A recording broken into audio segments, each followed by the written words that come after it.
भारत के seven sisters यानी पूर्वोत्तर भारत के असम में भगवान विष्णु का एक ऐसा रहस्यमय मंदिर है जहां उनकी पूजा घोड़े के सिर और इंसान के शरीर वाले रूप में होती है।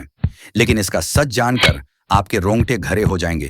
कहते हैं यह वही जगह है जहां भगवान ने दो भयानक दैत्यों को मारकर उनकी ही लाशों से बनी ठोस जमीन पर विश्राम किया था। आखिर क्या है यह पूरी कहानी, चलिए जानते हैं। कहानी शुरू होती है सृष्टि के आरंभ से। उस समय चारों ओर केवल गहरा पानी था। भगवान विष्णु की नाभि से निकले कमल पर ब्रह्मा जी प्रकट हुए। उन्हें सृष्टि बनाने का संकेत मिला और भगवान ने उन्हें चारों वेद प्रदान किए जो सृष्टि रचना का ब्लूप्रिंट यानी मूल ज्ञान थे। ब्रह्मा जी ने सृष्टि निर्माण के लिए हजारों वर्षों तक कठोर तपस्या शुरू कर दी।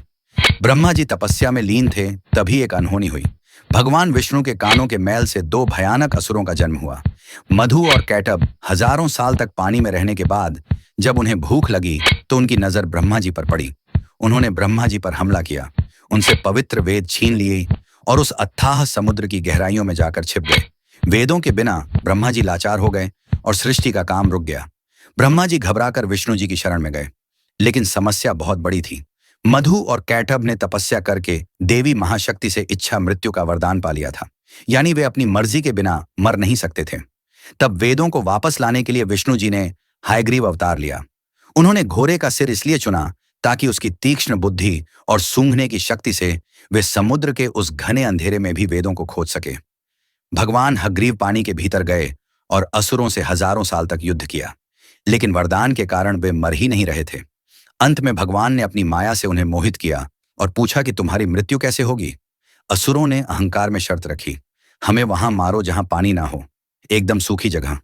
पूरी दुनिया में तो पानी ही पानी था। तब भगवान ने अपना विराट रूप धारण किया, अपनी विशाल जांघों को पानी से ऊपर उठाया और कहा, मेरी जांघें सूखी हैं, और वहीं उन दोनों का वध कर दिया। मरने के बाद उन विशालकाय दैत्यों के शरीर से जो भारी मेद यानी चर्बी निकली वह जम गई और उसी से यह ठोस धरती बनी। इसीलिए पृथ्वी को मेदिनी कहते हैं। युद्ध के बाद थके हुए भगवान हयग्रीव ने इसी नई बनी जमीन पर असम के मणिकूट पर्वत पर विश्राम किया। उन्होंने वेद ब्रह्मा जी को लौटाए और ज्ञान की पुनः स्थापना की। इसीलिए हयग्रीव भगवान को आज भी बुद्धि और तर्क का देवता माना जाता है।